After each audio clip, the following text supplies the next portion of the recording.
Look at you, hacker.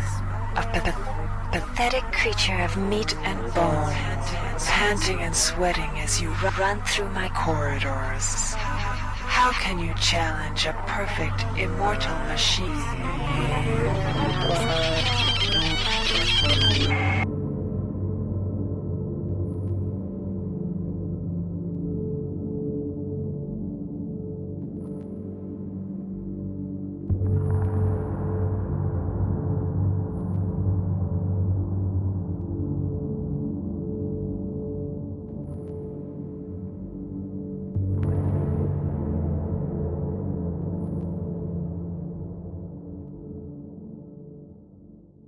Maybe we could get started. I think everyone probably already knows who you are, but maybe just give a little, bio. The author of the Bitcoin white paper goes by Satoshi Nakamoto, creator of Bitcoin. Nothing to do with Bitcoin. Thousands of people would like to know who really created Bitcoin. But they used anonymous, untraceable credentials, so that's why it's so hard to pinpoint who it may be, and then we know they since faded into the background.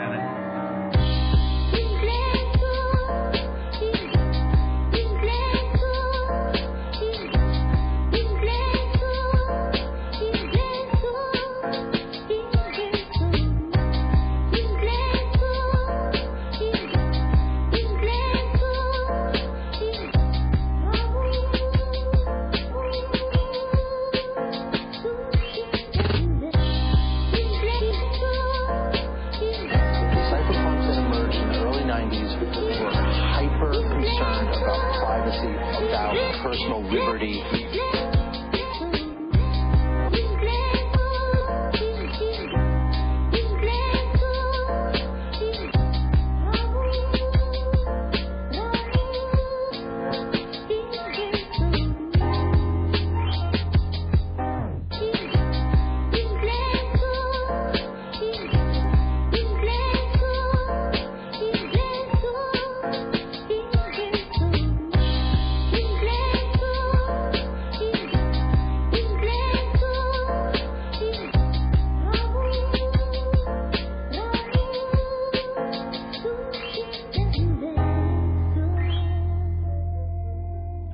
Most people call Bitcoin a virtual currency, but I call it electronic gold. Like gold, Bitcoin has no central authority. Like gold, anyone can recognize it and test it. Like gold, anyone can mine it if they have the resources. Like gold, there will always be a limited supply, and thus its value will increase. And like gold, Bitcoin is brilliant, brilliant, brilliant, brilliant, brilliant, brilliant, brilliant, brilliant.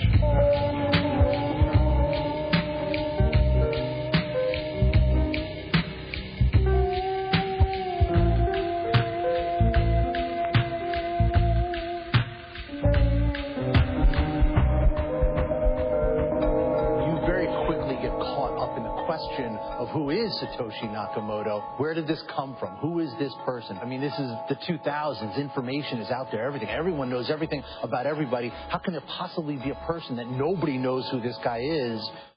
Not in generations has Wall Street absorbed the number of body blows it took today. The world has gone mad and the system is broken. The American financial system is rocked to its foundation as top Wall Street institutions topple under a mountain of debt. Bailed out by the taxpayers. It's pretty clear they cannot be trusted. Money first to go. He said, your problem is that you're trying to understand this as an economic story. Once you look at it as a crime story, you'll get it.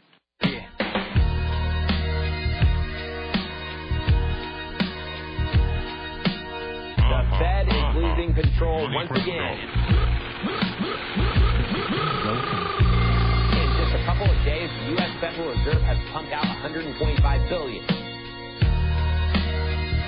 and handed that money over to commercial banks once again.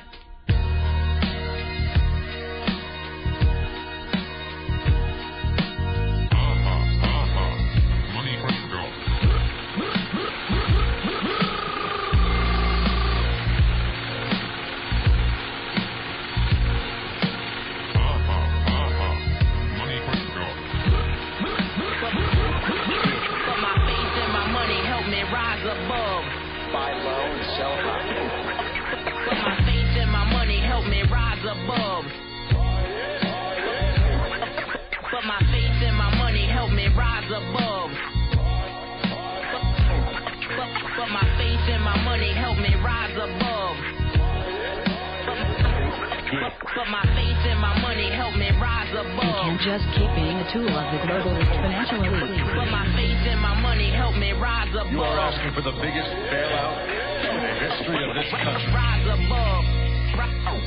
It led to an age of populism, a deep distrust of Wall Street, and a near meltdown of the global economy.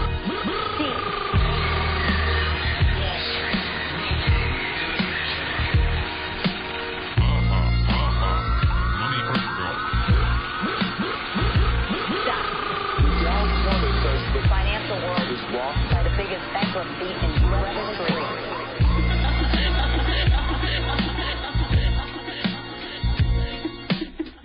Everybody figured this out and they could probably get it.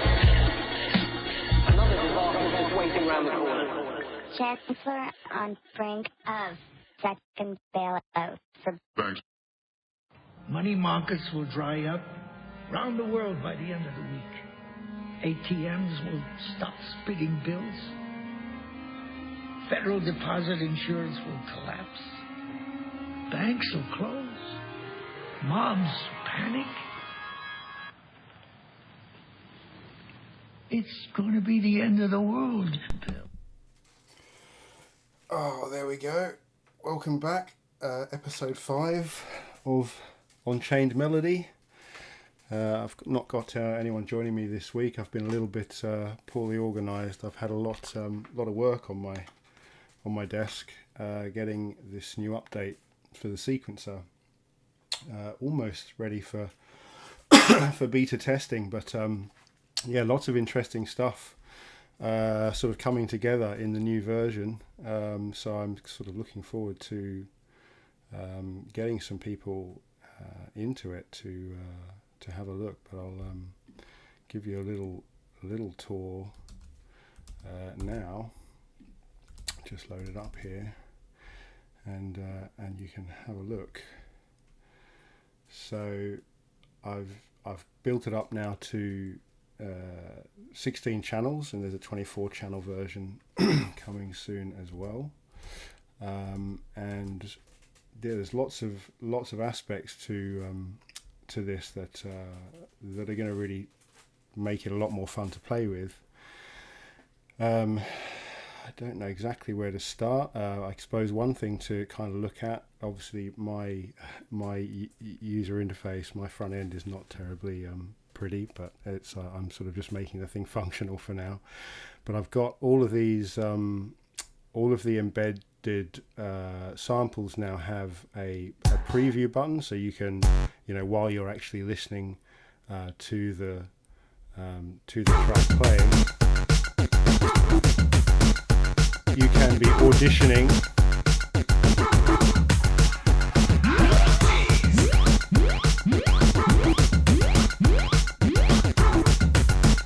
so you can so that's quite cool. So you can actually, while you're writing, you can be sort of auditioning the samples that you're thinking of bringing into the song. So that's one thing. I suppose the most exciting thing really is this down here, is continuous play. So what I've now got going on in the sequencer now is that there's actually 64 available sequences, just like this one. So you can load them up. I have got something I can load here. And so we can quite quickly flick through different sequences. You can even, I think this one here, you can see here, this is loading different audio samples as well. So again, you can very quickly get between two completely different mixes if you need to. I've also added the ability to kind of color code these kind of quick access buttons. So it just makes it a bit easier to kind of get around and to remember what your what your different sequences are. At some point I'll try and get it like properly named, and this will be the name over here, so your sequences can be named sequences, though, so it's a bit easier to remember. But yeah, this makes it quite a lot of fun. Being able to flick between different sequences makes it a much more interesting idea when you think about playing live, for example. And then continuous play, of course, means you can just line up your 64 sequences and just play it like a song. I'm kind of flicking around between sequences here, but once it's in continuous play mode, it will just go through the sequences in sequential order. So yeah, so that's cool. I've also added solo buttons here, so you can actually, these are quite buggy at the moment, but you can now solo a channel.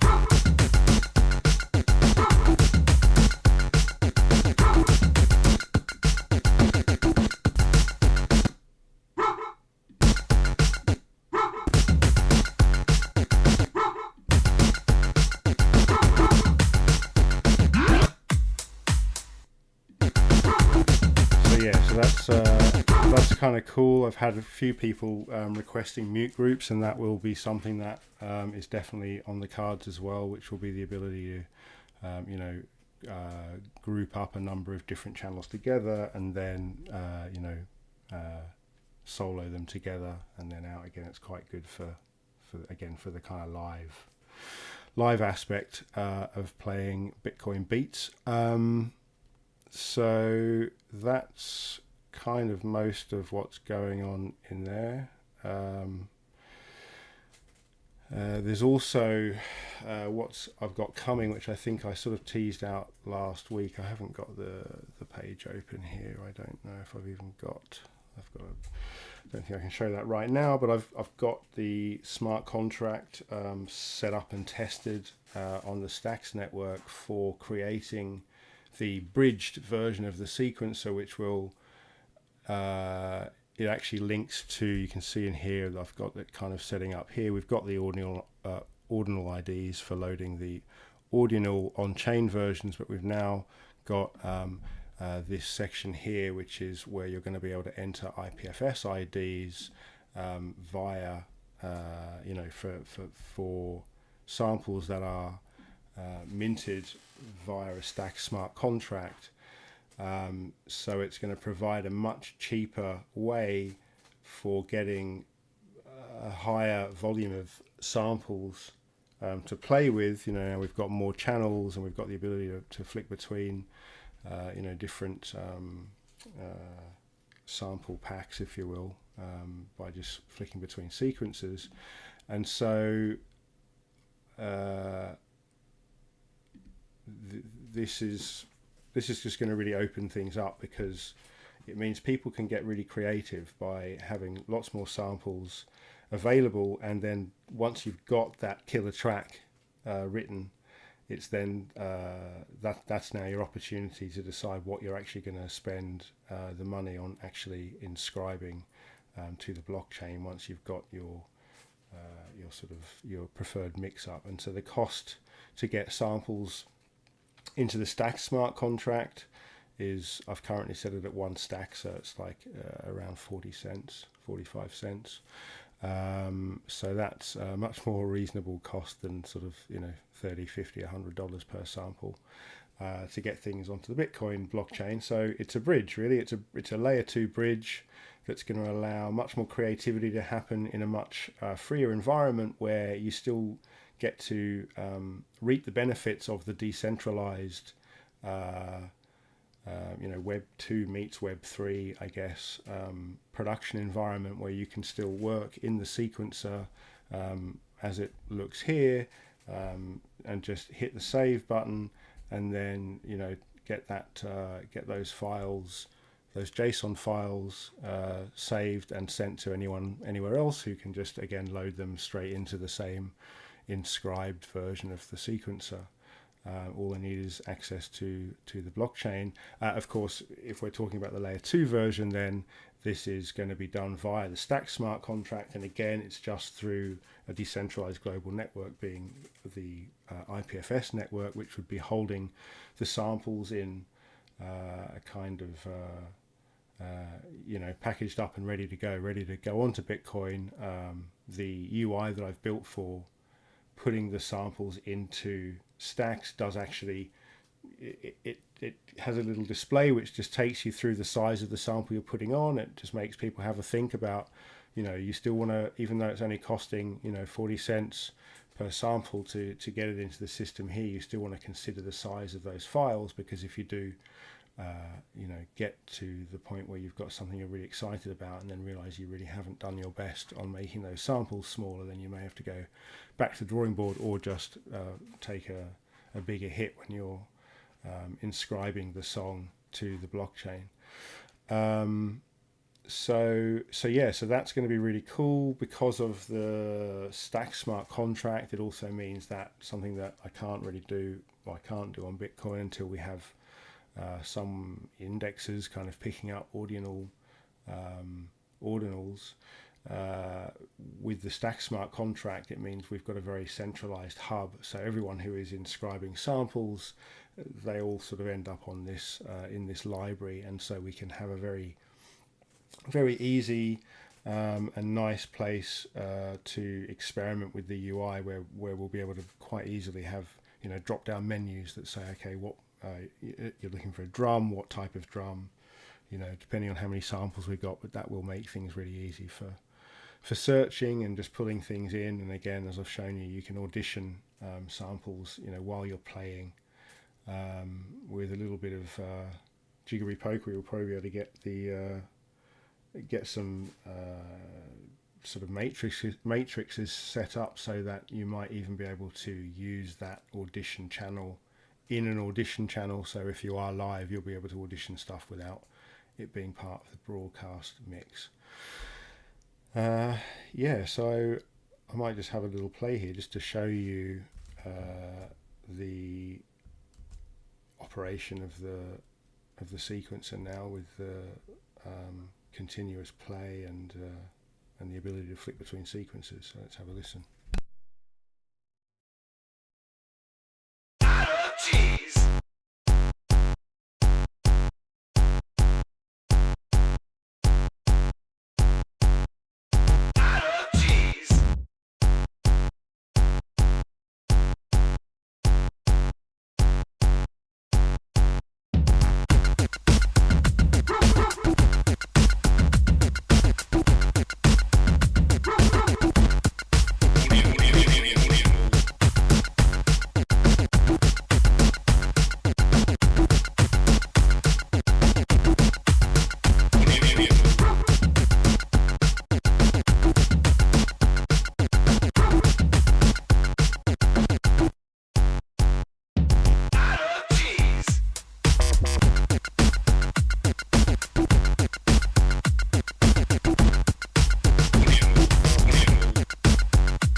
step for man.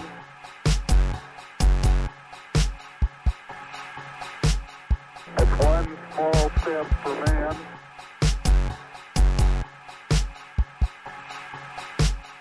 That's one small step for man.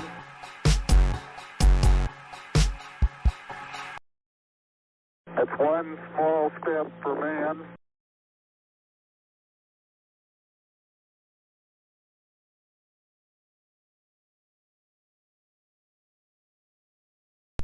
There you go. I've just managed to trigger one of the many bugs in the system. But yeah, so you can see how cool that is. Actually, I'll just show you the continuous play as well. So if we go back to sequence 1 and just stick it in continuous play mode.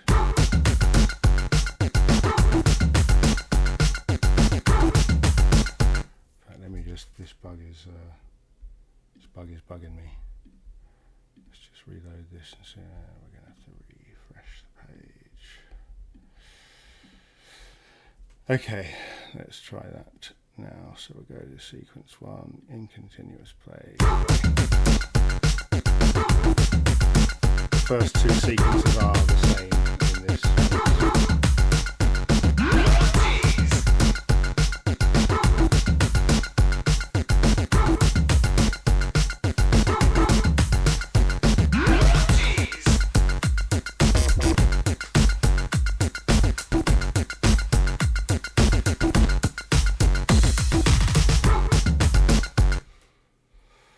Oh, another bug there. But anyway, you get the point. So it's going to be pretty exciting when we can really start getting creative. You know, that's I think I worked out it's around 10 minutes of music that you can have in continuous play mode. You know, from just hitting play and letting it play from beginning to end. But of course, with the ability to jump between sequences and play around with mutes and solos and soon mute groups, I think it'll be quite a lot of fun. You know, not to mention pretty cool mixing music straight from the blockchain, and you know, even being able to create mixes that themselves get put into JSON files and can be inscribed so they exist forever. So yeah, so that's all very exciting. Really really happy that kind of got to the point where it's almost ready to go.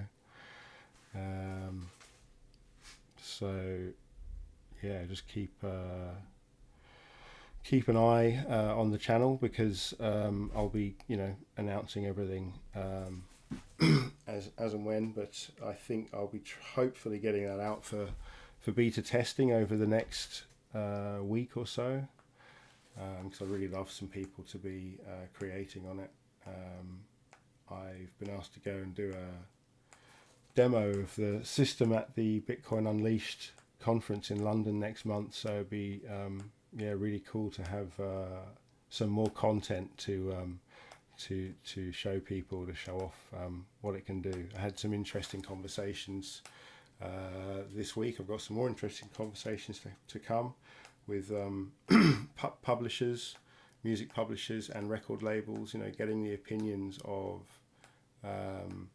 you know, all sides of what this technology can mean for not just the creators, but also you know, some of the businesses that provide the tooling and the samples. You know, one of the biggest problems they have is just keeping track of usage, and as I've explained, the resolution of data that you can get when your song is distributed as an executable file, that it's very similar to being a musical or an artistic CBDC, where the creator is placed at the center of a new economy. But of course, you know, the resolution of you know, usage that could be traced, you know, in 100 years time, we'll be able to trace every evolution of a single drum sample that was, you know, inscribed on the blockchain in 2023, and in 2123 that drum sample has morphed into something completely different and has been used in hundreds or thousands of songs, all with slightly different signal paths as it's passed through various inscribed elements, effects units, compressors, gates, all this sort of stuff, but always forever leading back to that one sample, there being an absolute provable usage in every form for that sample. And that for publishers and people who are attempting to keep a track of these kinds of things in an almost impossible environment, this suddenly doesn't just become possible, it becomes foolproof. It becomes completely and utterly effective and transparent. It serves everybody equally, and yet takes a huge amount of the headaches away from people who are trying to trace usage. Some of the products that are being built now to actually reverse engineer songs so that someone can prove in court that a sample was used without license. I mean, just that on its own must be costing millions. So to have a system that just self-reports and hopefully one day even provides the actual payment channels for royalties, eventually in a decentralized DAO type manner, it'll be fantastic. But yeah, just to start with for now, there's just so many benefits to people even before we get into what it really means for the creator of the future. There's some business cases there now for publishers and sample tracking, businesses that is quite clear, and it's a benefit to them right now to sort of get involved and start getting those samples on chain, or at least into the layer 2. And people could put sample libraries on the layer 2 and then just leave it down to the users. If you imagine someone like Splice putting those samples out there where they can be accessed freely, but once someone has actually formed them into a song that they want to inscribe, the user can now pay for the actual inscription. The first user to use it is going to be the person who inscribes those samples. So this could be a really good way to get access to Bitcoin for samples, is to put them into the layer 2 where they can then be inscribed by users who want to use them. And equally, if certain samples are large, large WAV files, because again, we're talking about full quality, full resolution music production on chain, that is delivered in a Bitcoin wallet, but is a song that sounds just like it's come straight out of Logic. Some of these samples could, if they're popular, could be paid for in a collaborative way. So if there's 10 users all using the same off-chain version of a sample, they could, in theory, collaboratively pay the inscription fee so that all 10 of them are able to use the sample now, but no one of them has had to bear that full price of inscription. So yeah, it's going to open up all sorts of avenues, this bridge idea, and I just really hope we can get more publishers to engage. Certainly the conversations I've had so far, I think they see that this is pretty groundbreaking, and what we need is some big artists. What I'm excited about, I've been being introduced to a few artists who are on the verges of crypto, but very successful artists in real life, but also have an interest in crypto, because what we really need is someone to really put their foot down, write a really big hit, and then insist that anyone who wants to play it on the radio, or anyone who wants to broadcast it in any way, has to do it via the chain, which would be, I can just see Justin, if you just joined me in Discord. But yeah, so yeah, how's it going? Hey, dude, how you doing? I'm doing all right. I've just been running through a kind of demo of the sort of sequencer that I'm almost ready to get into testing, and then I was just having a chat about talking about some of the people I've met this week, some sort of music industry people, just to get to gauge where the real problem lies, and where Ordinals has a solution, which is certainly for publishers and labels is about sample usage and song usage. But yeah, so how are you, man? How are you in a tournament, or if you just are you already out? I am. No, I am, but I couldn't pass up the opportunity to come by and chat a bit about something that I'm so into. Awesome, dude. Awesome. I appreciate it. Always great having you pop in. So pardon if my responses aren't super snappy, but I'm here though. What is it you're actually what is the tournament? Okay, so for those who are familiar, I mean, I've been playing this game. It started on BSV with part of the initial mint. It's a card game called Champions of Otherworldly Magic, and I cover them on one of my YouTube channels. I just saw this thing minting on Ordinal's wallet, and it was the Generation 1 cards, which, like I said, initially started on BSV, but they dropped a major part of a 30,000 piece collection called Champions of Otherworldly Magic, which the acronym is COOM. So it might be known as COOM Battles, or Champions TCG, or Champions of Otherworldly Magic. I know it's a lot of words, but it's been exciting because the game is so fantastic. It's a new take, dare I say, on just like an old concept. We've all seen trading card games in the past, and it's not any different from any typical trading card game, except that the assets, like we're talking with these ordinals, the assets like Audionals and such, the assets are on chain. So one of the major things about trading card games is that you want your assets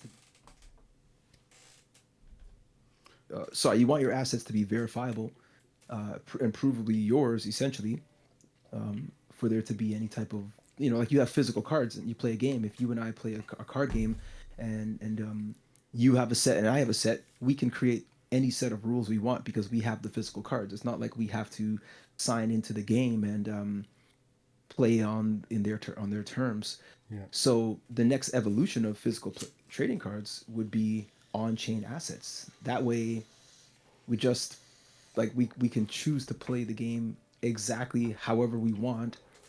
Dare I say, even whenever we want.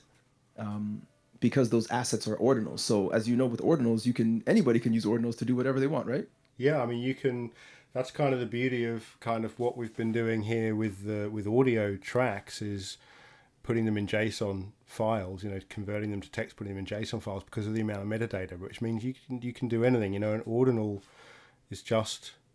I mean, it can be an image. It can obviously be audio, but beyond that, it's a piece of moldable metadata, a code. You can do whatever, you can put whatever you want in it. You can imbue it with any amount of data which instantly has passport level security, and whether that is to identify someone, to let them into an event or something, or to have a literal digital key that can go into a game and do something, like it can interact with something on a programmatic level, and everything in between. So you've gone from real life to it actually being, literally something that can unlock a vault, in a very short space of time. It's evolved into this, but you can do anything with them. That's one of the things that I'm been learning a lot about recently, is just that there aren't really any limits, and I'm very comfortable in that. I'm very imaginative, and I like to use my imagination as part of my innovation processes, but I don't think there's really a ceiling on what's possible. What's held me back is I'm not a very good developer. So it's been, I have the vision, and I've done what I can with the tools that I have to kind of build this system, which very much is something that works pretty well in the back end, but the UI has a lot to has a lot to answer for. But you know what? Actually, you mentioned the UI, and there's one thing that I want to say about the UI, just as a person who's used the platform quite a bit. Yeah.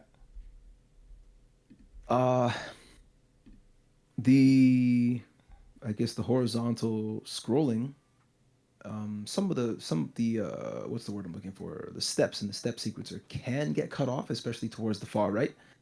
So it's a little gripe of mine. Yes, I mean this is the one that's on site, videos, right? Yes, I actually heard you saying this in one of your tweets, going, you can't see the edge there. You can't actually see the edge there. And I was thinking, dude, I couldn't remember whether you were using the web one or the inscribed version. I'm guessing it was on ordinals.com. But yes, I've tried my best to put some more styling into these things, so it now should only inhabit 95% width of whatever page it's opened on. So I've put some thought into that. I mean, while the UI still, it just looks, I mean, the initial thing I did design this on was I looked up a kind of 70s, what was it called? Eco something. It was like one of the very, very first, physical, analog sequences released in the 60s or 70s, and so I kind of built the UI on that. But now I've been introduced to things like Splice. I've realized how much I will benefit from having someone who is very good with front end stuff to eventually make this. Take your time, man. I support it. I'm a big fan overall. If you can, actually, for those who are watching this, whether it's live right now or if it's just kind of watching the post production, could you let people know, especially for people of my friends, my viewers, can you let us know any amount of ways that people can actually interact with the platform? Because you just mentioned, was it the inscribed version or was it the web version? So do you mind kind of laying that out a little bit and explaining that? I guess that's just, there's a bit of a history to the processes that I was going through, and when I first started experimenting with this, I was building these. I built the first version of the sequencer. In fact, I think I should be able to find it here. So part of the test was going, okay, well, I've built this thing, but now can I inscribe it? Can I make this thing actually work as a digital artifact itself? Because that's obviously vital to it all. To this whole thing is that whatever is created exists in the way it was created, forever. So it was very important to make sure that that was the case, that I got the sequencer working online. I can't find it right now. I've just been looking for it. I have posted it in Twitter somewhere. But so I inscribed the sequencer and got it working, and it's pretty much, it's very similar to the one on the website. It's just it doesn't. I don't think it doesn't have save and load, for example. You could, so I think, I don't think it's got save and load functions. So it'll play like preset settings, and you can just go in there and you can move stuff about, and you can create your own song, but you can't save it. There's nothing you can really do with it from there. So it was more of a prototype thing, just getting it on chain. But so since then, I decided it was much better to work, on the website, where I could have an active production kind of going into the sequencer, and then when we get to a point, which now is going to be the 16 channel one, get to a point where this is bug free, and then I'll inscribe it, so that it then means that no one has to go to ordinals.com to play with it. You just got to do what your ancestors, your descendants will be doing, which is just going on chain through whatever, they don't need to use a platform or anything like that. So that's, the sooner I can get that on chain, the better, really. And then that also does then back the player, that will play the songs that you create in the sequencer. I'm just seeing if I can get some of those now, because they will. They rely on the engine that drives those songs, these Web3 produced songs. It is the fact that it is software. It's like a music production environment. If you imagine working in Logic or whatever, even if it is just like a sequencer, something like Splice or whatever that you're used to working with, that is just basically a digital flow of information. So you've imported some audio, or you've recorded some audio, and now you're running it through plugin A, B, and C, and then you're compressing it, adding reverb, and then you're mixing it, and then you're hearing the output until you actually record that. And even when you record it, when you bounce it down, the whole thing's a digital process, unless you are like old school and using proper studio equipment, which I used to have a studio, and that was how I worked. And I just met up with the guys last week, and emulators and soft synths and plugins, they've got so good now that people really are embracing that digital production flow entirely in the digital environment. So that's now possible in an on-chain environment. So anything that can be achieved in those platforms is theoretically achievable on chain, with all the added extras that every element, from the audio, the samples, the plugins, the entire flow of a sample in a song is recorded like DNA.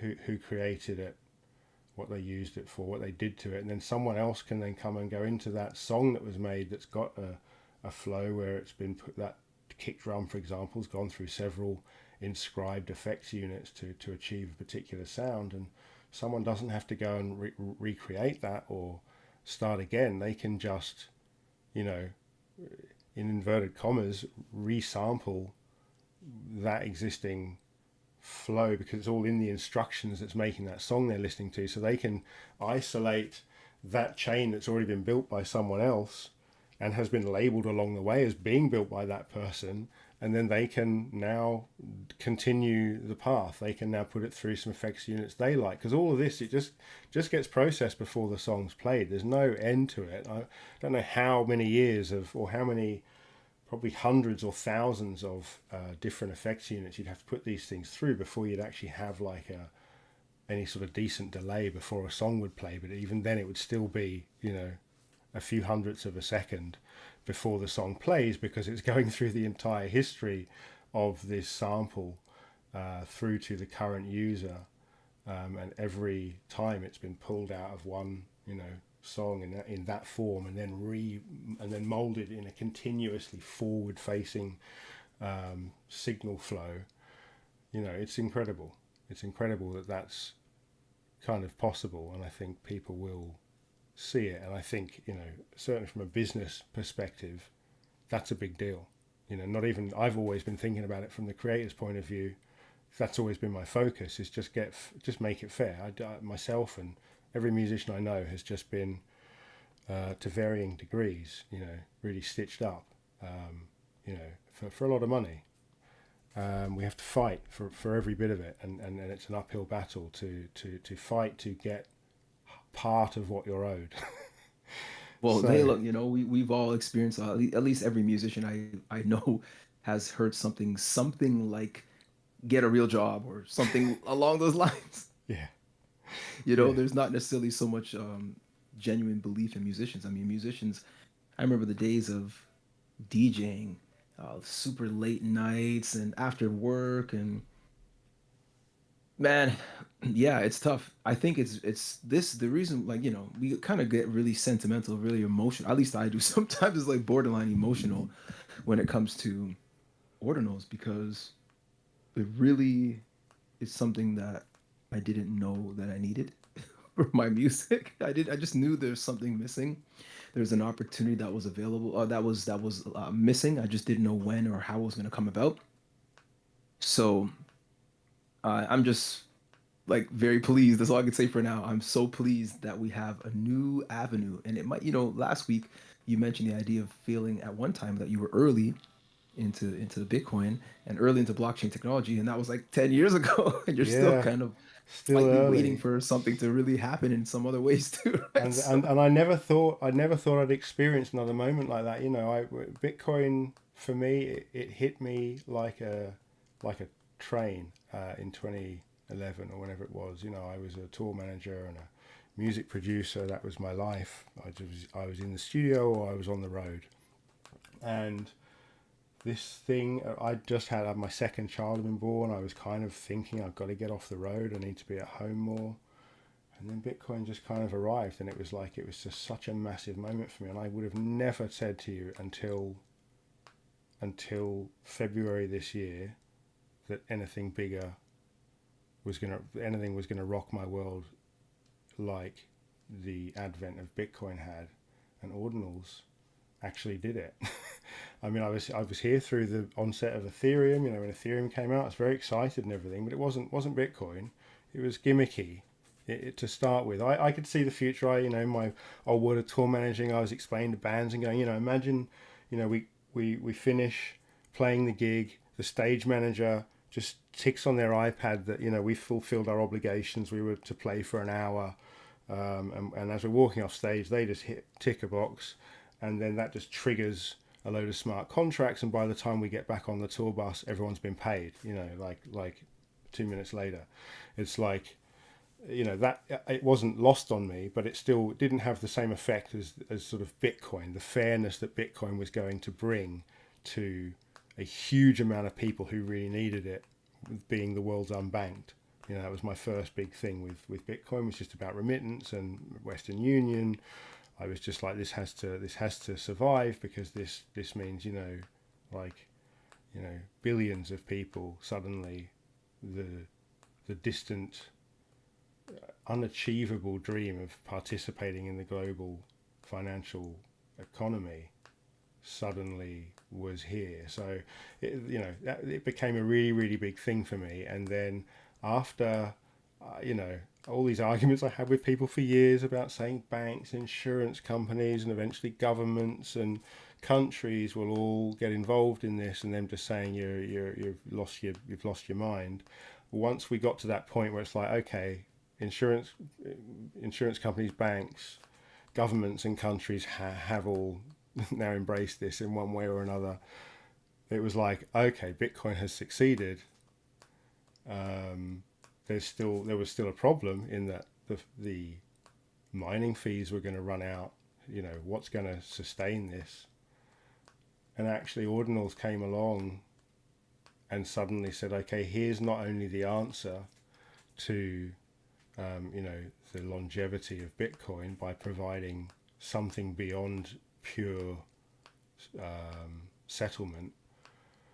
And then, the deeper I've then gone into that, it's like dawned on me that this is the thing. This is the promise that we sort of had, certainly in musical terms, with NFTs, which I was all for, but not really fully, appreciating the fact that we could end up holding a bunch of receipts for assets that no longer exist. And so this is the final piece of the puzzle. It's like the asset is the receipt. Okay, great. So now they have just been combined. The promise of provability has now been tied in with the actual ownership of the thing. So there's one aspect of this whole on-chain idea that I'm not a huge fan of, and I think is going to be an issue, and that's just the absolute transparency of blockchain. Depending on the blockchain, that is, because like, just quite simply, not everybody is going to be so excited to know that their wallet address. Like, it's something we've talked about 1,000 times over. At least to me, I'm not so excited about that, but I could actually go as far as to say, I believe that what we're getting right now is, I kind of feel like we're going to be tools. You and I and all the people who are excited about this technology may in fact just simply be tools to usher in a new generation of monitoring, observation. I don't know what, I don't want to call it this or that and, be dramatic about it, but I mean, I was thinking about this the other day because I was, one of the things that I'm very interested in is that, this comparison to CBDCs with these players, these on-chain players, is that yes, they can report just like a CBDC can, but I don't think that's not the big danger with CBDCs. When people are worried about, for me, the danger of CBDCs, it's the nuclear deterrent problem. You have one country that is that has embraced CBDCs and is now forcing companies that have a foot in both economies to hold huge reserves in this CBDC. That's then dangerous unless the government on the other side provides that company a CBDC which it can now insist that its counterpart in the CBDC side of things also now has to hold the same currency that could effectively be blocked. Because of the nature of Bitcoin, you can make it unspendable. You don't have to break it, but you can just literally name every single coin and say, anyone spends that, it's illegal. So it's kind of, in a way, CBDCs are already like, they have a power, but it's not like a bot. It's not like something intelligent. And the same thing with these players. This player, we could distribute like 1 million albums created in this Web3 environment, and all of those 1 million albums will report its every play. If we write that into the code, if we say we want that, which actually is going to make it much easier to create a decentralized, closed payment network of all of these licenses in the future, that kind of will rely on that. It will rely on the resolution of data being so detailed that there's no need for human intervention. There's no need for going and getting, this party or that party to tell you, what was popular this week, because they've been walking around, this whole thing with PRS years ago, going into clubs and getting a kind of average for what's being played. It's like, no, let's just get to a point where what's being played is what's being played, and it's all there. The data is there. But when you talk about not wanting someone to know what your wallet is, it's like, I have wallets that are me, that I would use as my identity, but I can also have wallets that aren't me, that don't necessarily directly link to me, but I can still own them without people necessarily knowing who I am. But of course you can put 2 and 2 together once I've turned up to a real life event and used an ordinal to get through the door, then, but you can't really stop some of that stuff. And I think the problems we've really got, this mistrust in technology, is about how it's been abused by big businesses. Because if I am really into a band, like I was really into like Metallica when I was a kid, like obsessively into Metallica, and I would have had no problem with them collecting a bit of data on me, just in terms of me being a fan of theirs, as long as it was just between us, me and them. But that went out the window, didn't it? With all this Facebook stuff and other things. I had a weird one the other day, because I've had these outdoor lights for a couple of years. These got quite a dark garden, and so I got this like 30 meters worth of these lights to hang from tree to tree, so I can kind of get through the garden to my office, which is in another building.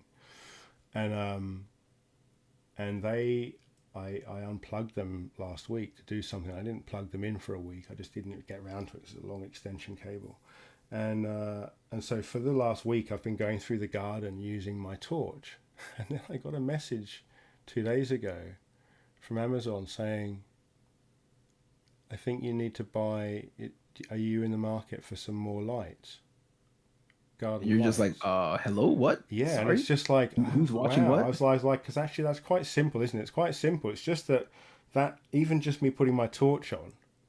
I mean, this is much more personal because this is actually me as well. Whereas my point is that with a Bitcoin wallet, it's not you; it's pseudonymous, and that you're in control of who knows that. Whereas my phone is not so so subtle, and but yeah, it kind of freaked me out a little bit that it's like, yeah, everything I do. So it's like, but my phone is also an accelerometer in it, so it's got my movement. It's telling them how healthy I am, but it's also saying, yeah, this dude's using his torch to go to his office again. So you need to send him an ad to get some more of those lovely festoon lights that he bought a couple of years ago, and it's kind of freaky. So like Amazon. Like I'm listening to what you're saying, and it reminds me of Amazon, because if you've got, let's say, that was a Amazon YouTube channel, or just, it doesn't have to be YouTube. Just if you decide to sign up to be an Amazon affiliate, or I think maybe it's a different word in different countries. Maybe it's an associate or affiliate, whatever it may be, partner. I've been told many times by many people that have done this, and they said, you can't get your family to use your links. I would actually say this to anybody listening. If you want to support any of your favorite creators of any sort, whether musicians, YouTube, TikTok, Twitter, Instagram, it doesn't matter. Wherever you see your maybe a blog, if they're posting links to Amazon, for example, it's typically going to be some type of affiliate link. And oftentimes when you click that affiliate link, even if you don't buy the specific item, I would go as far as to say, just make sure you don't just search for Amazon or for items on Amazon. It's better to just go to your favorite creators page and just click literally any one of their links, and then shop for what you want, because you're going to get that creator some type of kickback. Now, the reason I mention is because you mentioned the whole Amazon thing, and it's like, you can't even get your family to use your link, because for whatever reason, they know who your family is. So if you created a YouTube channel, or you created some blog, and you started sign up to become an affiliate with Amazon, and your, I don't know, wife, cousin, friend, like whatever, somebody who's probably within like an immediate family member, if they decided to use your link, you're not going to get any type of revenues back, because Amazon knows that they know your family. Yeah, I'm telling you, it's wild. So I feel like really crazy. Amazon's they're deep in blockchains already, as you and I and many others know, and this is a perfect opportunity to me just for even more control. But again, the fact is that with blockchain, certainly if we're dealing with Bitcoin, at any point I can drop something that I've been identified by and pick up something new that is as secure and as anonymous as the original was. I can always do that, which is what we can't do in anything in real life. Any of these companies, we cannot take back any of that data. They can't unsee it. And the quicker we can start relying on other things, like I said, my phone is just, it's inevitable that this kind of happens. But at least in this blockchain environment, everything I do is kind of provable, certainly in that pseudonymous way. But I can certainly not be identified. It's quite easy for me to sort of operate in a way where I don't have to be identified, even if it is down to, like, for example, if I was to be careful using tickets to go to a gig, for example, an NFT and ordinal that's going to get me into a real life event, I don't have to present that in my wallet. For example, my identifying wallet that I have that I use is jim.btc, and so that is associated with a Bitcoin address and a Stacks address. And people can see the history of everything I've done on Stacks for 3 years or 4. I don't know how long that wallet goes back, but it goes back before it was called Stacks. It was called Blockstack. So that's all there. But if I was to turn up to a gig, I could quite easily place a ticket in a different wallet. So at least certainly if someone wants to sit down and get forensic, they can then go, oh, okay, this is probably that guy because he transferred it from this wallet to that wallet. But if I didn't want to just have my wallet instantly associated with me by the person who I'm showing that ticket to, there's ways kind of around it. And again, if I really want to be anonymous, I can just have it sent to that wallet initially, so it never goes into my own wallet. So at least I have that power, you know. Yeah. No, you're right. I can't deny that. It's the future looks good. I think the future looks exciting. So that, just to be clear, that update, is that live? So let me just show you, because you missed a little bit at the beginning. I'll just sure. I'll show you a little bit. I mean, I demoed some stuff in there, but what I was happy to go over it again. So the most exciting thing is we've got this continuous play mode. So there's now 64 sequences. So you can now, if you go into continuous play, it will play through 1 through 64 sequences. You can take continuous play off at any point, and then you can just sort of sit in a loop for a bit. But so that now allows up to sort of 10 minutes of hit play and walk away kind of music for now. That'll be probably very easy to extend at some point, but for now it feels like there's enough to get a good song out of it. I've also added these quick play buttons here. So when you load in, I've loaded in a JSON file that has 10 different sequences. In fact, those two are the same, but I've got 10 different sequences in here, which can all be flicked through very quickly using these buttons, which eventually, I'll have them named so that each sequence here will be the name of the sequence. So you as the user load your JSON file in, and then it tells you the name of each sequence you've got. You can, color code these things. You can go around these and change them to whatever color you want. So you can, get your things queued up. I've got your one queued up here actually, Justin, but this one, I sort of added this one just to show people how easy it is, because you can see that all the samples here change for this track, just to show how quick this thing is at just jumping to a complete different set of triggers, different time, different BPM, and a bunch of different samples, and just play it pretty smoothly. So if we listen.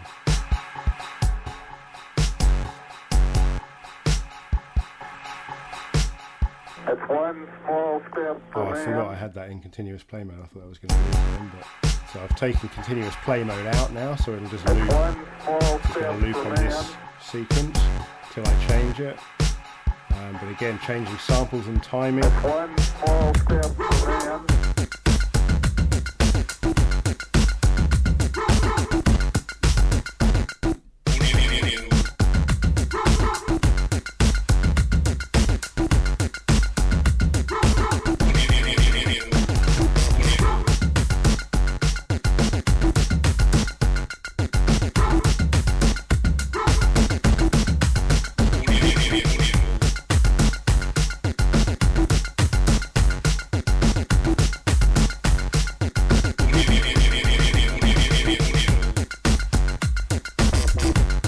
Also added solo buttons on here, which you can. Can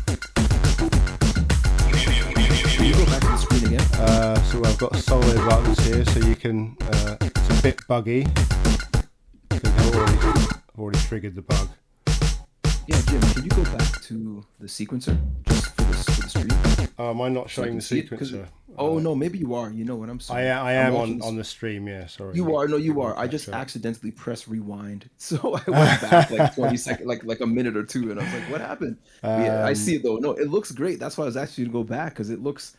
Yes, it's tightened up. This is what people want, and it's got that outline, that kind of glow to it. So now this outline here, so this is something that's coming. So if I click on here now, another thing I've added is the ability to audition while you're playing. So if we've got something playing, let's put something a bit more chilled on. So if we've got this and we want to audition a new track, we can come in here and we can actually pump it. Yeah, that's it.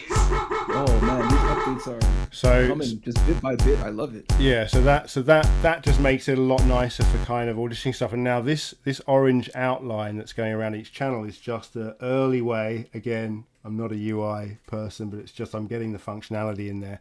But it's an early way of showing that these are on chain. Because if you look in here, because I've built this layer 2 that's going to work through stacks and means people can.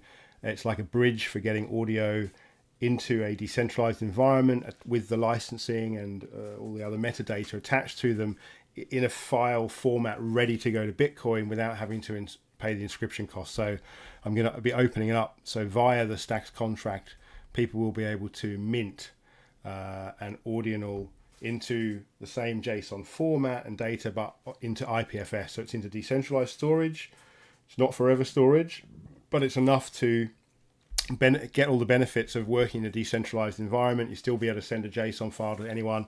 They can just load it into the player, so you can still share stuff. But then when you've got those samples that you're kind of really excited about, they're on IPFS, they will have a blue boundary here. So you'll be able to just tell how many on-chain and how many off-chain, because obviously your off-chain, that's your future cost. So whatever you're working on, just got to be aware that if you want to be distributing it on Bitcoin eventually, you've got to be turning all those borders orange. That's once you've got them all orange, now you're ready to inscribe that composition on Bitcoin. But you can't do it if you haven't got all your elements on chain. So that's just kind of what that orange border is there, just to show me visually what I've got in my head. And then I'm also going to be opening up support for existing audio that exists on ordinals. Obviously, it doesn't have the metadata tags, but just to allow people to use the, I'll basically, I'm just going to start embedding them. So you'll be able to, because funnily enough, there's probably about 1,000 that are just farts. I spent a long few hours going through all the inscriptions to find all the audio stuff, and there's it must be around 1,000 farts that have all been recorded. I don't know who's done that, but I just thought it would be fun to be able to pull them into the sequencer. That is sick. I love the fact that, like, just what you just said, you don't know who did it. It's the amount of activities increasing. That must be satisfying. Let me know, like, seriously, how does that feel? So yeah, well, I think once we, I just want to open it up as much as possible. I've actually got, because in the end, the compression that I'm going to be using for the ordinal versions will mean that it will be smaller the files will actually be smaller than they will be as audio.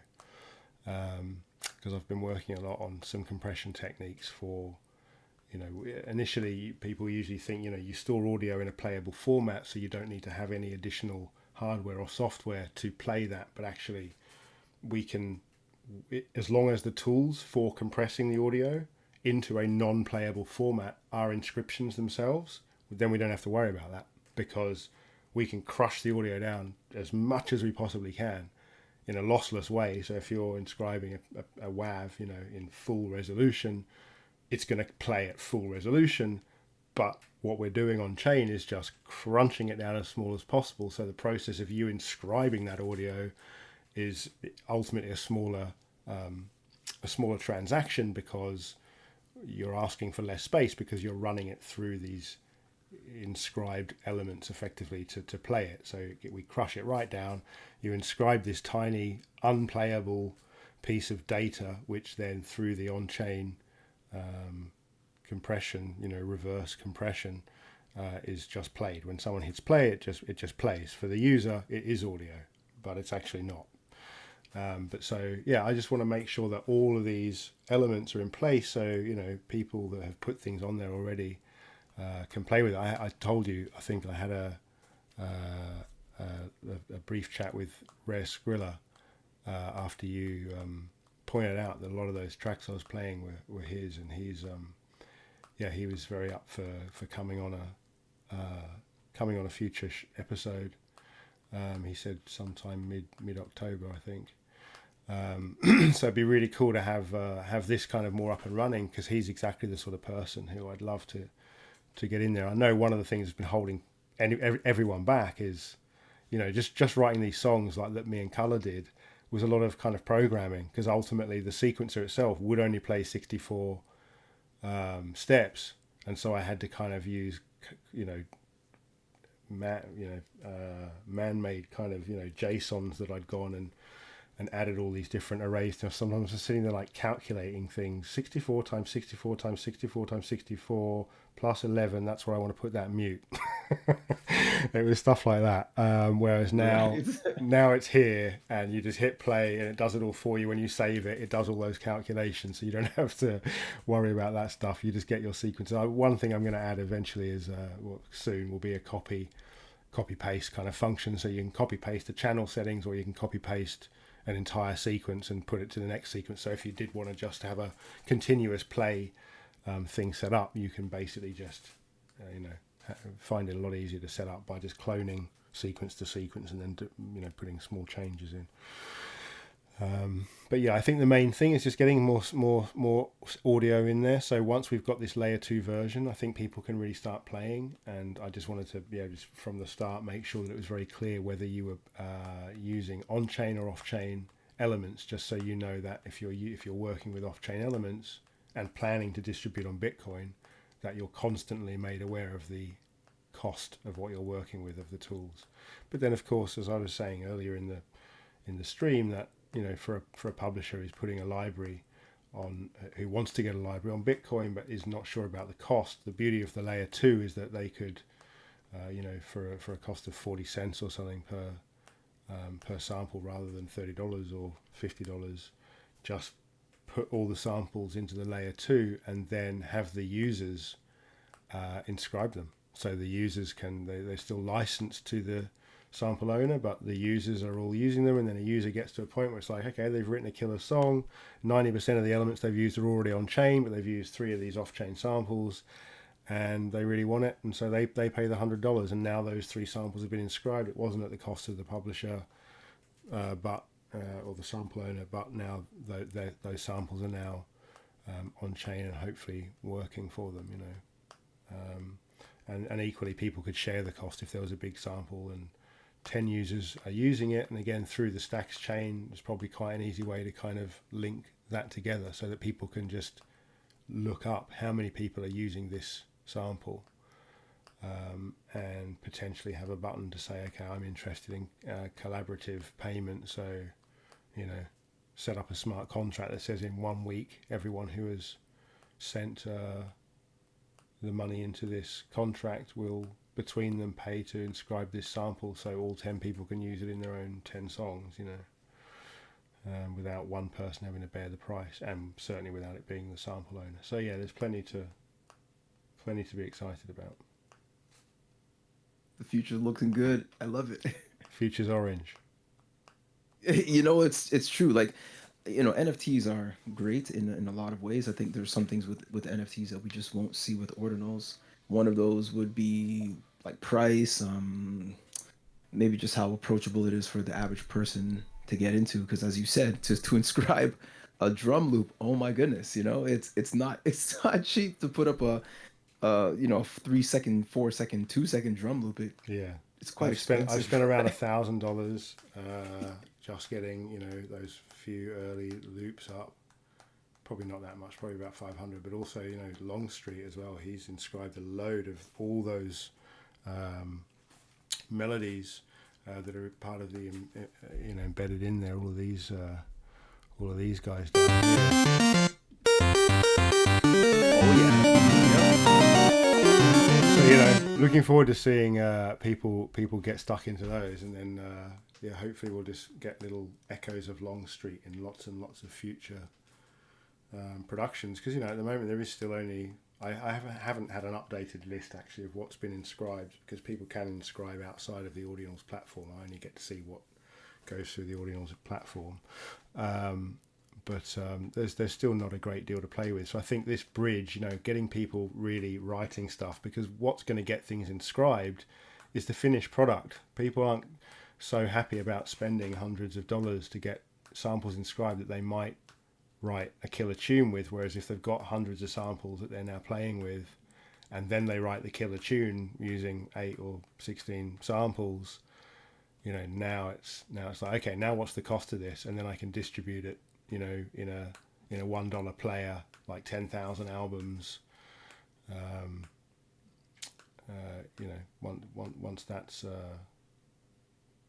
Once the songs are written, it makes a lot more sense to spend the money.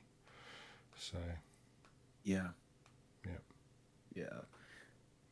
But yeah, I will definitely let you. It's still a bit buggy. What I was thinking, I might try and like put it on a kind of private page on the web.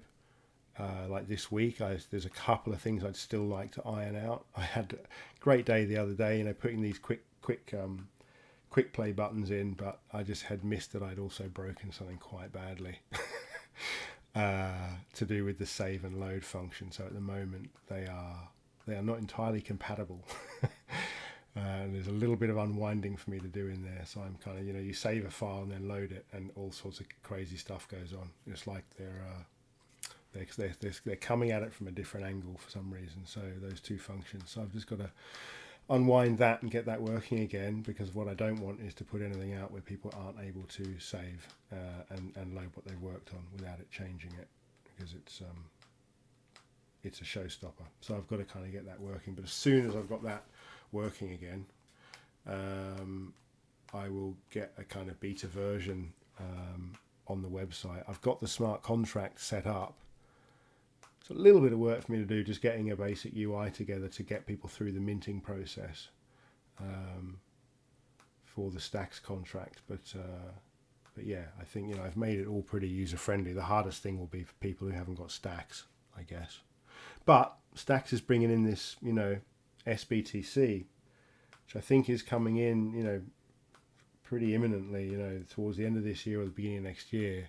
I think testing is open. I might try and get into some of the testing, because with SBTC, it will effectively mean that we could do things like, even though we're going through the stack smart contract, could set up kind of Bitcoin transactions,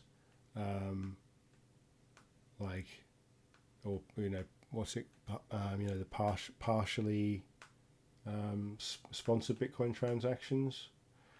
And things like that, which so hopefully this is the last few months of there being that whole, you've got to buy another currency to kind of get involved in the Bitcoin layer 2. It'll be much more organic, and it'll be like, you just spend Bitcoin. Yes, you're going through the decentralized thing, but it's only going to cost you 0.0000. It's only going to cost you less than $1 in Bitcoin. But it's the same. It'll feel that the same thing. You'll get the bridge, doesn't get it on chain, but it gets you into the decentralized world, and then from there you can then go back. So hopefully quite soon, stacks, the word stacks, or the idea of an alternate currency, will be a thing of the past. Right. Yeah. Stacks. I think Stacks has got a great future in DeFi, because on kind of a different note, but not so much. Because I would like to see some ways for this music to get, other ways to get royalties or whatever for people who own the art and stuff. But Stacks, we're looking at, liquidity. We're looking at Bitcoin, and we're looking. So I think DeFi on Stacks is going to be peg, something incredible. Once you're able to just take your Bitcoin and put it into that DeFi, that's when it happens, and that's what the peg offers. That's what SBTC offers, to say, okay, how much Bitcoin are you putting into this DeFi contract? And that's all you need to know. So, you look at DeFi Llama, and you see what's, if everybody wants to know. I mean, I'm curious to know as well, what the total value locked is from chain to chain. And of course, you can have Ethereum as number one, and Tron, and some others, Binance and Polygon and Arbitrum and such. Dude, this is gonna Bitcoin's not gonna be there, because where's the Bitcoin? Bitcoin's not in the top 10. Because it's not Bitcoin. If anyone who even says that it's Bitcoin locked in something, it's wrapped Bitcoin. It's like basically it's just not Bitcoin. Whereas this, what is being proposed, and I've spoken to a couple of people who are working on the protocol, and they very much made me feel very confident that what's been promised is what's going to come out, which is just a peg. It's just literally a peg. There's nothing going on in between it. It's two wallets just talking. Bitcoin is sent into a contract, it becomes SBTC. The second you want out, it just turns into Bitcoin again. There's no third party, there's no treasury, there's no one preventing you from getting that Bitcoin back out again. But what you're hoping is that you've gone into these DeFi and now you've taken someone else's Bitcoin. But again, what you go in with, unless you go and lose it in DeFi, which is not financial advice, don't get involved in it if you don't know what you're doing. But yeah, it's it's just going to feel like you're in the Bitcoin sphere. It's going to feel like kind of Stacks was built to be a true layer 2 offering services for Bitcoin, where you're like, okay, this Bitcoin has just sat in my wallet for years without being able to do anything, because every time I wanted to do something, I either had to turn it into Ethereum or I had to turn it into something on Ethereum and do all this sort of stuff. And now it's just your Bitcoin, and it can go from one non-custodial place to another non-custodial place, where now it can do all the things that you heard about Ethereum being done, but it's just Bitcoin. Instead of trying to earn magic beans, you're just earning the hardest currency. That's the other thing that is special about Stacks, and will be. I don't know exactly how it works with the SBTC, but certainly with Stacks, I saw Casey Rodemore and someone the other day. They were having a chat, and they were a bit down on Stacks. They were like, I don't see what sets Stacks apart from any other shitcoin. They were saying, people have tried to tell me, but I don't see. There's nothing that makes Stacks any closer to Bitcoin than any other coin, and it's the fact that it's mined with Bitcoin. That's exactly what it is. It's called proof of transfer. The actual mining algorithm means that Stacks is mined with Bitcoin, which means that the people who hold Stacks, unlike all the other staking things you heard where people did just got paid a layer 2, or they held a layer 2 and they got paid a layer 3. You hold the layer 2, you get paid the layer 1. That's what proof of transfer is big. Okay. That's what proof of transfer is. If you are a holder of Stacks and you lock up your Stacks, you get paid Bitcoin for the privilege. And that's what the layer 2 always should have been. It's unfortunate all this tribalism came along. I've been a Bitcoin maxi, consider myself a maxi from the start, but I definitely saw Stacks as being, if Stacks had come, if Munib Ali, who started Stacks, if he had sort of done the Vitalik thing and had just come out and said, I've got a thing, instead of burning Bitcoin to create a new currency, I've created a way where the Bitcoin doesn't get destroyed, it gets paid to the holders, creating a circular system which operates on top of Bitcoin. I think if it had come out in 2013, 2014, I think that very quickly the Bitcoin community would have instantly adopted it as almost like it probably would have been built into the protocol to say 1% of your Bitcoin is just constantly mining Stacks, because it's like, it just makes sense to go, the Bitcoin network should just organically mine its own smart contract network. You don't have to participate in it, but if you want to, it's there, and all of Bitcoin pays for it. But now we're in that position where it's like it is down to miners, and it's now a bit tribal. Some people saying because Munib Ali launched it as a private, launched it through investors, which it's the only coin to date ever that got SEC approval. It will never ever be under threat of the SEC, because he went through the proper procedures. But now that's used against it. Now every other coin has that cloud hanging over their head, at any point. That they could just be labelled a security, and that won't happen to Stacks because Munib did it the right way, but because the guy made a lot of money, going through that process with investors, that's now used against him, which I disagree with. But anyway, that's another thing. But at any rate, I've been behind Stacks for several years now, and I think that this is the final piece of the puzzle for Stacks is SBTC, is the ability for it to give all the benefits to Bitcoin holders without them having to give up any of the benefits of just holding Bitcoin.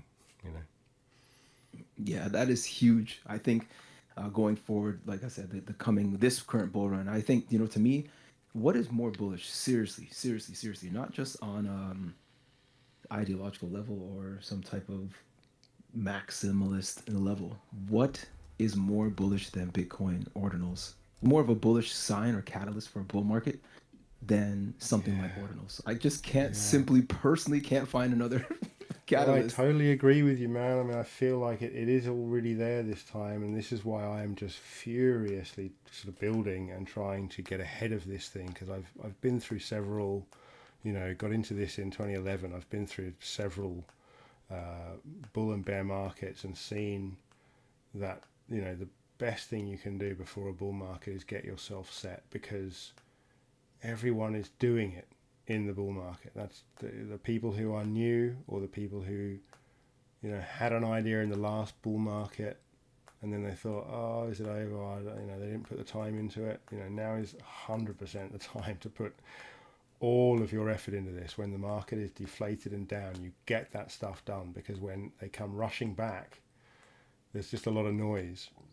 And actually, projects like this, like the Ordinals project, this is true utility, with utility for now, but a promise for the future that is, a bit of a dream, scenario for musicians, and eventually they will realize it also for, the middlemen. It's just, they just can't be middlemen anymore, because once we've got a payment network based on licensing that is just hard coded into a network of music, once we're in that situation, it's to everyone's benefit to be in that environment. And the environment is money going to a song, or to the elements of a song, which means that your middlemen have to stand on the outside of that system and ask to be paid, which is how it should be. It's how it should be. It's how it is for every other industry, just not for creatives. But so finally, it's like the creatives, they are the center of the financial model. This is my utopian future, for utopian dream for this system. But the creators are at the core of that, and the middlemen have to stand on the outside and say, hey, did I do a good job of promoting you this week, or getting you played on radio? If so, I'll send an invoice. Great. Instead of us always having to invoice the people who work for us. Right. Gosh, this is so. Oh, Jim, this is too exciting, man. I'm just so. Well, I've this. gone for an hour and a half now. I think it's probably time to wrap up. I really appreciate you jumping in again, dude. I appreciate the invite, as I've said many times before. Thank you. It's very, because I mean, like, I'm always streaming, or fairly often. So I also want to make sure that I put myself in a good position, just for whatever's to come in the future with on-chain arts, and just building a community, because at one point in time, I'm gonna have some wares to share with people, so I gotta get myself situated well, like you said, in the bear, which I'm pretty confident we're in a bull run already. Things are starting to heat up. It does just feel like it's going to turn over the end of this year. I'm sure things are starting to get interesting, and just we want to be. Things start moving so quickly, and you've got to hit the ground running when this stuff happens. If you're a builder, anyway, if you're doing kind of what we're doing here, you just got to be as far ahead of it as possible, because.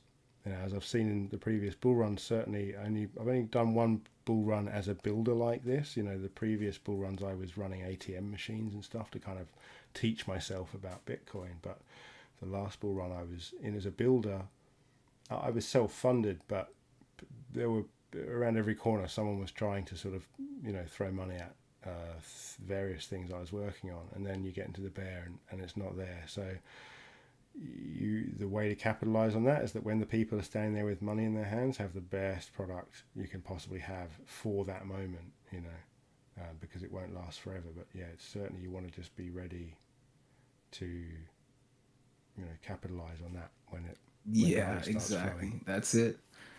100%. I'm with you 100%. I'm ready.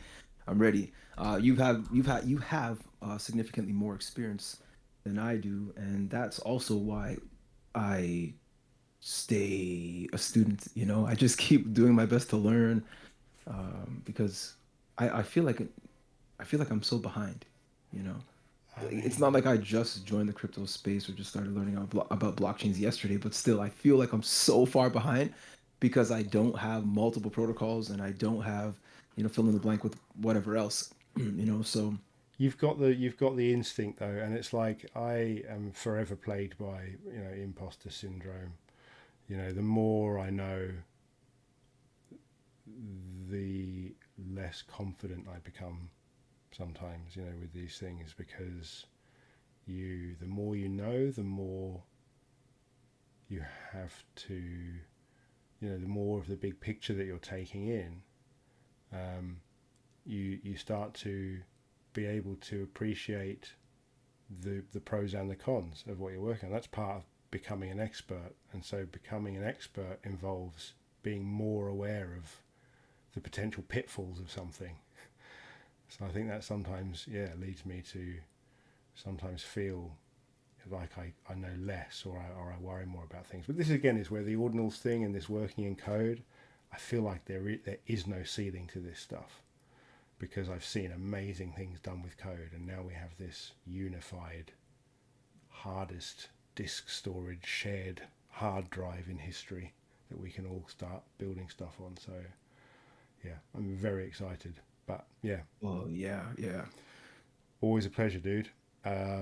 Nice, thank you. Please feel free to come back anytime, and I'll probably wrap it up for this week. But yeah, hopefully next week we'll be rolling something out for everyone to actually play with. So yeah, once again, thank you for joining us. This has been On-Chain Melody, and we'll see you next week for another round of Block Rock and Bitcoin Beats. Take it easy, everyone. There are some who for Bitcoin have nothing but hate, who refuse to engage in an honest debate. You may call them no-coiners or cantillionaires. To abuse and enrage them, you simply declare, have fun, staying poor, have fun, staying poor, while we drink up some more of your no-coiner tears. When they say folks use Bitcoin to buy sex or drugs, and the terrorists treasure it for paying their thugs, oh, the currency's dirty, it's just used for crime. You can laugh in their face while you sing 'em this rhyme. Have fun, staying poor, have fun, staying poor, while we drink up some more of your no-coiner tears. When they're wailing that Bitcoin's transactions are slow, or it needs bigger blocks so adoption will grow, well, it's clear that their forks are pathetic and flawed. And now everyone knows that Craig Wright is a fraud. Have fun, staying poor, have fun, staying poor, while we drink up some more of your no-coiner tears. When they say that it's boiling the oceans and seas, and could power an entire country or three, or they're wailing, how dare you, we're all gonna die, you can spew out more carbon dioxide to cry. Have fun, staying poor, have fun, staying poor, while we drink up some more of your no-coiner tears. There are shift-for-brains people who like buying gold, say that money is something you touch and you hold, and the intrinsic value of Bitcoin's a joke. You can sing this refrain while you watch 'em go broke. Have fun, staying poor, have fun, staying poor, while we drink up some more of your no-coiner tears. Oh, the government never will let it succeed. Say the sycophant statists with their MMT creed, as they steal all your savings with gluttonous glee. You can sing 'em this song while they're bending the knee.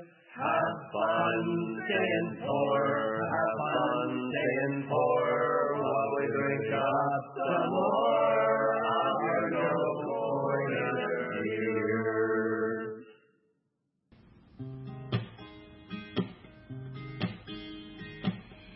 Yeah, it's pretty clear Bitcoin is rising up. Virtual currencies, governments can't make them stop, cause it's got that freedom that all of us love. Peer-to-peer payments, we can't get enough. It's money 2.0, cold storage vaults we trust. Effortless transactions are just another test. If you are hashing, move the blockchain up. We're a paradigm shift, so get yourself a wallet. Transforming the basic pillars of society. It's the predominant peer-to-peer cryptocurrency. Bitcoin is our technological tour de force. Should all really just go ahead and jump up on board. Because you know I'm all about that Bitcoin, keep mining. I'm all about that Bitcoin, keep mining. I'm all about that Bitcoin, keep mining. I'm all about that Bitcoin. Give me some Satoshi, God, you know it's a lot to me. Please no more faucets, everyone agrees. I'm here to tell you, Bitcoin's faster, more secure, and more efficient than it is.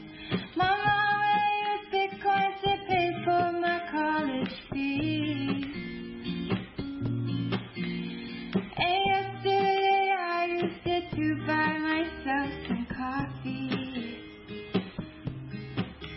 You can use it everywhere, every day, in any place. And one day we'll even use it to fly into space. Because you know I'm all about that Bitcoin, keep mining. I'm all about that Bitcoin, keep mining.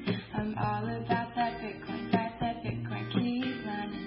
I'm all about that Bitcoin, Bitcoin.